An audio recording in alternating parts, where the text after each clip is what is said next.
করি আমরা রেস্টুরেন্টে গিয়ে খেয়ে আসি। আমার যে নতুন ড্রেসগুলো আসছে আমি এখান থেকে একটা পরে চলো আমরা রেস্টুরেন্টে যাই। শোনো, সারাদিন অফিসে কাজ করে বাসে এসেছি, ঠিক আছে? এখন আমি খুবই ক্লান্ত, আমি বাইরে যেতে পারবো না। তুমি যাও, কিছু একটা খাবারের ব্যবস্থা করো। ওকে ফাইন, তুমি যদি রেস্টুরেন্টে না যাও আমার কোনো সমস্যা নেই। আমি আমার জন্য খাবার অর্ডার করে খেয়ে নিব, আর তুমি নিজের জন্য কিছু একটা বানিয়ে খেয়ে নাও। আচ্ছা, তুমি এতটা স্বার্থপর কেন বলো তো? বাসায় তো আমিও আছি নাকি? আমার কথা একটাবার ভাবলে না, শুধু নিজের কথা ভাবলে? হ্যাঁ, আমি অবশ্যই আমার নিজের কথা ভাববো, তোমার কথা ভাবার তো আমার সময় নেই। শোনো, আমি এখন মেকআপ করতেছি, আমাকে ডিস্টার্ব করো না। যাও নিজে কিছু বানাই খেয়ে নাও। এই শোনো, এই যে তোমার দুপুরের খাবার। দুপুরের খাবার মানে?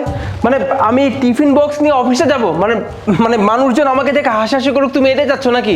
আরে এতে হাসাহাসি করার কি আছে? আর এই খাবার নিয়ে গেলে প্রবলেমটা কোথায়?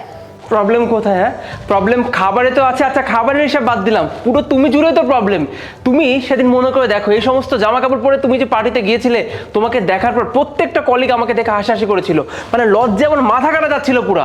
এই জন্য আমি সিদ্ধান্ত নিয়েছি, তোমার সঙ্গে আমি আর কারোর পরিচয় করে দেবো না। এটাই আমার ফাইনাল ডিসিশন।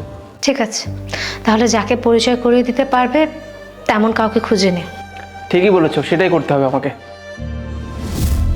না, আমার এমন মডার্ন বউয়ের কোনো দরকার নেই। তুমি এক কাজ করো, তুমি রেডি হও, আমি এক্ষুনি গিয়ে তোমার হাজবেন্ডের কাছে তোমাকে দিয়ে আসবো। যাও, আমার দরকার নেই এমন মডার্ন বউ।